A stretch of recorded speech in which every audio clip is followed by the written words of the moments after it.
یہ کہہ رہی ہوں گی. حافظ صاحب کی امی جان کچھ کہہ رہی ہوں گی. کیا کہہ رہی ہوں گی؟ یہ یہاں پر نام لکھتے ہیں اپیلا والدہ دیکھو تمہیں یہ کہہ رہی ہوں گی. یقیناً والدہ دیکھو تمہیں یہ کہہ رہی ہوں گی. کیا؟ سدا ہنستے رہے دولا، سدا ہنستے رہے دولا، دلہن شادی کے جوڑے میں. سدا ہنستے رہے دولا، دلہن شادی کے جوڑے میں. بچانا دون دلہن کو ہر خرافاتوں سے یا مولا. بچانا دون دلہن کو ہر خرافاتوں سے یا مولا. فقط جاری ہو اسلامی، فقط جاری ہو اسلامی چلن شادی کے جوڑے میں. فقط جاری ہو اسلامی چلن شادی کے جوڑے میں. اور جو ہماری بہن ہے، میرے بہنوں کے لیے کچھ لکھا ہے. یا مطلب یا رسول اللہ،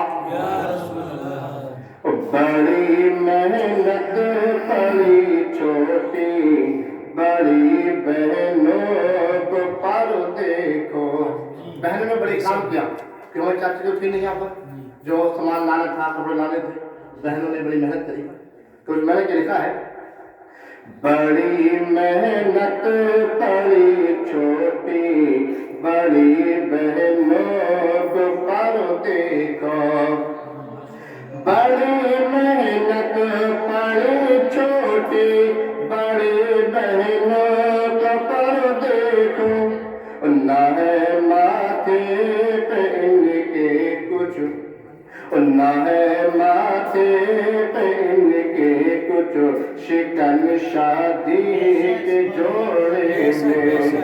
نہ ہے ماتھے پہ ان کے کچھ شکن شادی کے جوڑے میں.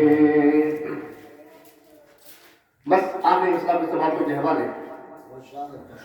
خدا توفیق دے راشد دونوں زندگی اپنی. خدا توفیق دے راشد دونوں زندگی اپنی. خدا توفیق دے راشد دونوں زندگی اپنی. گزارے مل کے دونوں پر امن شادی کے جوڑے میں. گزارے مل کے دونوں پر امن شادی کے جوڑے میں. خدا لا بھیج دے نوری کرن شادی کے جوڑے میں. سدا ہنستے رہے دولا، دلہن شادی کے جوڑے میں. دولے پاک پڑے پڑے بابا اللہم صلی علی سیدنا و شفینا و حبیبنا و کریمنا و مولانا محمد بارک وسلم. صلاۃ والسلام علیک یا رسول اللہ صلی اللہ تعالی علیہ وسلم. میں نے ابھی یہ مختصر آیات کے سماپت کے حوالے کری. فاذکرونی اذکرکم واشکروا لی ولا تکفرون. کہ تم میرے ذکر کرو، میں تمہارا چرچا کروں گا، اور تم میرا شکر ادا کرو، میری ناشکری نہ کرو. اگر اس مختصر آیت پر تفصیل بیان کیا جائے تو بہت لمبا ہو جائے گا. اور قرآن پاک تو ایک ایسا معجزہ ہے کہ ایک ایک لفظوں کا انسان بیان کرنا چاہے، میں تو کیا بڑے بڑے مفتی بیان کرنا چاہے تو بیان نہیں کر سکتے. قرآن پاک کے لفظ پر بھی لیکن مختصر کیا ہے کہ تم میرا ذکر کرو میں تمہارا چرچا کروں گا، تم میرا شکر ادا کرو میری ناشکری نہ کرو۔ اس آیت کے مطابق پتہ ہی چلتا ہے کہ ہم اللہ تبارک و تعالیٰ کو یاد کر رہے ہیں تو اللہ تبارک و تعالیٰ ہمیں یاد کر رہا ہے کہ تم میرا ذکر کرو میں تمہارا چرچا کروں گا، تم میرا شکر ادا کرو۔ بڑے خوش نصیب ہے صاحب مکان ہمارے چچا جان، بیٹے کا عقد ہوا، نکاح ہوا تو خوشی ہوئی، گھر میں دلہن آئی تو خوشی میں کیا کیا؟ خوشی میں میراث سجائی، حضور کا تذکرہ کیا، ذکر کیا، اور یہی میں خوشی ہوتی ہے، یاد ہوتا ہے۔ کہا کہ میرا ذکر کرو، میرا یاد کرو، میری ناشکری نہ کرو، میرا شکر ادا کرو۔ میرے آقا کی غلام میں ایک بات میں آپ کو بتا دینا چاہتا ہوں، جو محفل سجاتے ہیں تو محفل کی برکت سے پورے سال اس جگہ پر اللہ تبارک و تعالیٰ کی رحمت برستی ہے، پورے سال ہمیں سکون رہتا ہے صاحب مکان پر میرے آقا کے غلاموں۔ اور یہی نہیں، میں تو اکثر بیشتر کہتا رہتا ہوں، جب ہم آپ جاتے ہیں کسی محفل میں اور جو مراد لے کر محفل میں ہم جاتے ہیں، جب محفل میں ہم جاتے ہیں، محفل میں جانا ہمارا کام ہوتا ہے اور مراد فرمانا تمہارا وطن کا کام ہوتا ہے، مرادیں پوری ہو جاتی ہے۔ لیکن ہم اچھی مرادوں کے ساتھ جائیں، ہم یہ نہ جائیں کہ وہ ہمارے گھر آیا تھا یا نہیں آیا تھا، ہم اس کے گھر جائیں یا نہ جائیں، میرے آقا کے غلاموں یہ نہ دیکھیں کہ گھر کس کا ہے، بلکہ یہ دیکھیں کہ ذکر کس کا ہو رہا ہے۔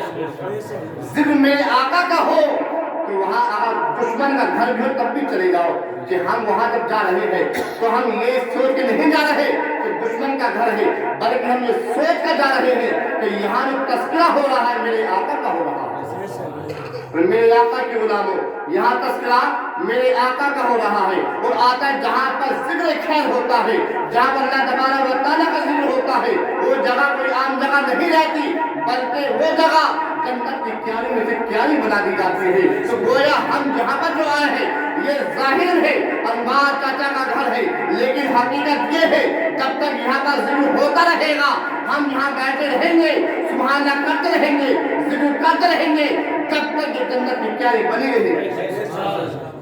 ہم گویا جیتے کی جنت کی کیاری میں بیٹھے ہوئے ہیں، میرے آقا کے غلاموں ہم سبحان اللہ کہہ رہے ہیں، الحمدللہ کہہ رہے ہیں، تو گویا ہم جنت کے پھول چن رہے ہیں۔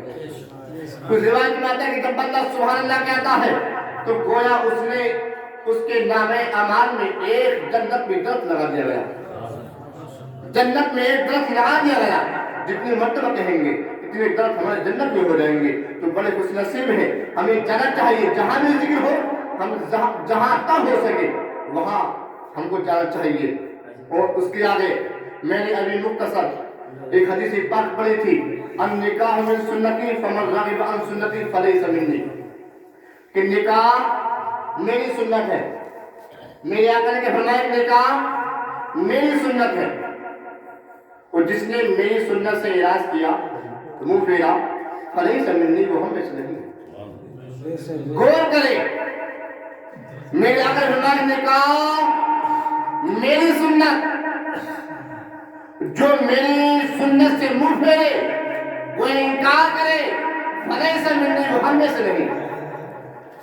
میرے آقا کے صحابہ حاضر ہوا کہ حضور آپ نے کہا کہ نکاح آپ کی سنت، جو سنت سے منہ پھیرے وہ ہم میں سے نہیں۔ یا رسول اللہ ہم غریب ہیں، یا رسول اللہ ہمارے پاس اتنا پیسہ نہیں کہ ہم آنے والی کو صحیح سے کپڑا پہنا سکے، صحیح سے کھلا سکے۔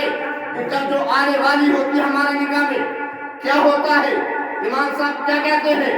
یہی تو کہتے ہیں اتنے مہر کے ساتھ ماں نان و نفقہ۔ نان کس کو کہتے ہیں؟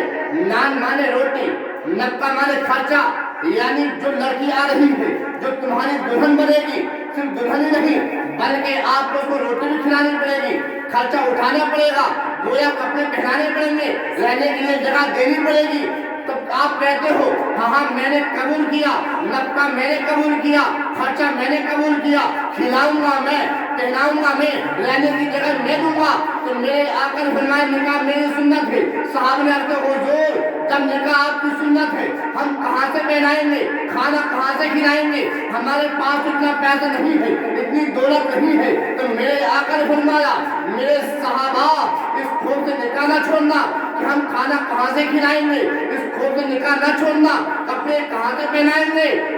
ارے تم نکاح کرو، نکاح کرنا تمہارا کام ہے، وہ امیر کرنا تمہارا وطالہ کا کام ہے۔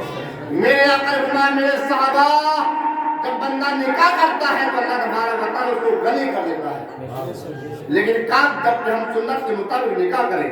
لیکن آج کے ہمارے نکاح میں خرافات زیادہ ہو رہی ہیں جس کی وجہ سے برکتیں نہیں ہو رہی۔ سنت کے دائرے میں رہ کر نکاح کریں تو ہم نکاح کریں گے، ہم انشاءاللہ تبارک و تعالیٰ مالدار ہو جائیں گے۔